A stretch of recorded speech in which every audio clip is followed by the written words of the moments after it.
और एक और अहम खबर नीट से जुड़ी, आपको बता दें नीट के जले हुए पेपर को लेकर बड़ा खुलासा हुआ है। जले हुए पेपर में 73 प्रश्नों का मिलान हुआ है। 73 प्रश्न सेम पाए गए हैं। मूल पेपर और जले पेपर में 73 प्रश्न एक समान है।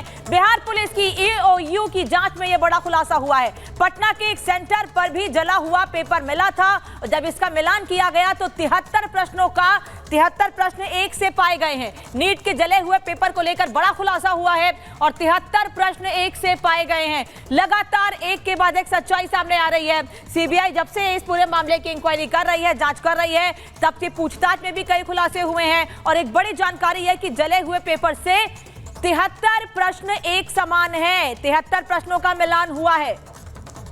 तो बिल्कुल बड़ी खबर आपको हम लगातार बता रहे हैं कि EOU की तरफ से जांच पड़ताल में जो रिपोर्ट यहां पर जमा की गई थी उससे भी ये बड़े खुलासे होते हुए यहां पर नजर आए हैं। पटना के एक और सेंटर पर मिला था जला हुआ पेपर, जिसके 73 जो प्रश्न हैं, जो पेपर आया था इम्तिहान में, उससे मेल खाते हुए नजर आए हैं, जिससे ये पता चलता है कि ये वही पेपर थे जो लीक करने के लिए ले गए थे, निकाले गए थे और सीधे तौर पर इस बात को लेकर बड़े खुलासे एक एक करके होते हुए यहाँ पर नजर आ रहे हैं। सीधे रुक करते जतिन का पैसा जुड़ गया। जतिन, ग्राउंड जीरो से। जतिन, अब तो ये जांच में खुलासा भी हो गया है, सामने भी आ गया कि 73 सवाल थे वो जले हुए पेपर से मैच कर रहे हैं, यानी कि जो शक था, जो यहाँ पर शंका जताई जा रही थी, बिल्कुल क्लियर हो गया है। सवाल पहले आ चुके थे, पेपर पहले लीक हो चुका था।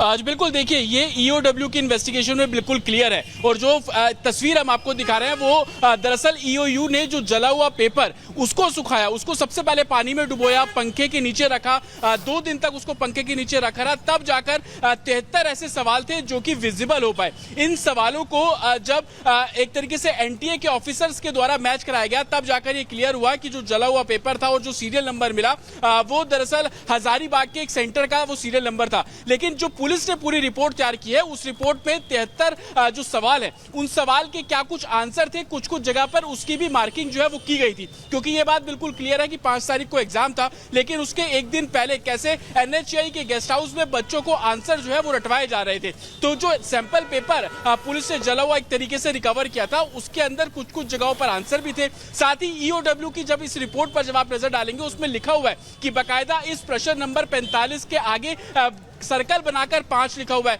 46 के आगे सर्कल बनाकर 3 लिखा हुआ है। तो ये कहीं ना कहीं सॉल्वर गैंग किस तरीके से एक्टिव था, क्योंकि EOU इस पूरे मामले की जांच इस और भी कर रही थी कि पेपर तो लीक हुआ, लेकिन आंसर किस तरीके से दिए गए, उसको किसने मैच किया। ये पूरा एक तरीके से सॉल्वर जो गैंग था उसको भी पकड़ने की कोशिश थी और यही कारण था कि NTA से जब सवाल जवाब किए गए, NTA से डॉक्यूमेंट्स मांगे गए, NTA से उसी सीरियल कोड का जब क्वेश्चन पेपर मांगा गया और जले हुए क्वेश्चन पेपर से उसके मिलान किए गए, तो 73 ऐसे सवाल थे 73 जो कि विजिबल थे। उन 73 सवालों के आगे मार्किंग की गई थी, उन 73 सवालों के आगे उसके आंसर जो है कुछ कुछ जगह पर मेंशन किए गए थे और यही कारण है कि EOW ने जब इस पूरे मामले की जांच शुरू की तो सिर्फ पेपर लीक के साथ साथ सॉल्वर गैंग इसके अंदर कौन कौन थे। और आज सुबह लगातार हम अपने दर्शकों को जब EOU की इन्वेस्टिगेशन रिपोर्ट दिखा रहे हैं तो वो इस बात का जिक्र कर रही है उस रिपोर्ट में कि ये एक ऑर्गेनाइज क्राइम था, हर किसी की अपनी भूमिका थी और कई लोग इसके अंदर शामिल थे, जिसमें से अभी तक 13 की गिरफ्तारी जो है वो साफ तौर पर की जा चुकी है।